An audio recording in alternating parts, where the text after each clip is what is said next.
As we journey through Lent to a deeper love for the will of God, I'd like to share with you the story of a recent blessed who has been a great source of inspiration in my life. Chiara Luce Badano was born in 1971 in Italy. Her parents had prayed and waited for a long time to have a baby, so when Chiara was born, naturally they were thrilled. Chiara grew up an only child, surrounded by lots of love and the truly devout faith of her parents.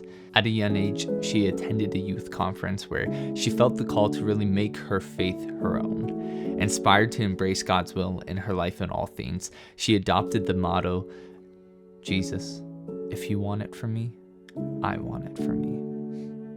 This deeply personal choice in her faith life became the source of her strength and ultimately her joy. She was a normal teenage girl. She loved sports. She enjoyed playing tennis, being outdoors, hanging out with her friends.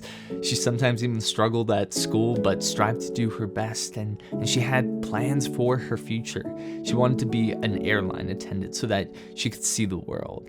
But when she was 17 during a tennis match, she felt an intense pain in her shoulder, which turned out to be a rare and extremely painful form of bone cancer. At first, they were hopeful with treatments, but eventually the doctor informed her that there was nothing they could do for her, and that she was in fact dying.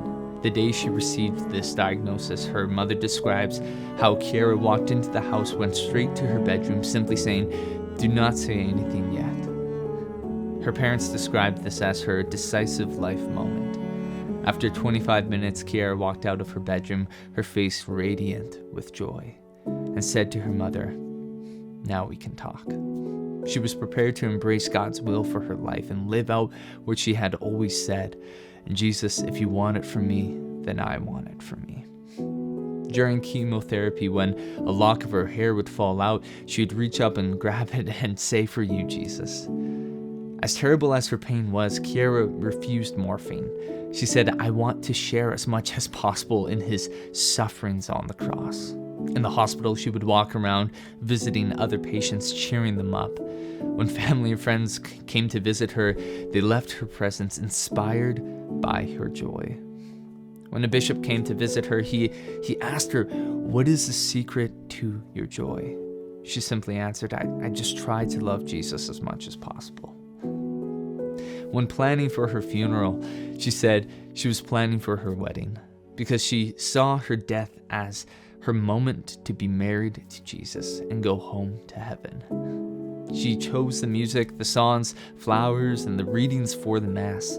She wanted to be buried in a wedding dress, a white dress with a pink ribbon. She told her mother, "When you're getting me ready, Mom, you have to keep saying to yourself, Chiara is now seeing Jesus." Her dying words to her parents were, "Be happy because I am happy." Chiara had lived her life by the motto, "Jesus, if you want it for me, I want it for me." This abandonment to the will of God in her life became the source of her strength and joy, even in times of great adversity. As we journey through Lent to draw close to the will of God, let us draw encouragement from this amazing young woman and seek to approach the situations of our own lives with the same abandonment.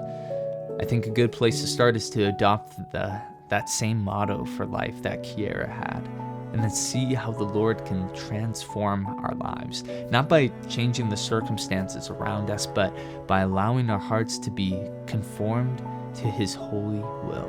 Each time we say, "Jesus, if you want it for me, I want it for me." Blessed Chiara Luce Badano, pray for us.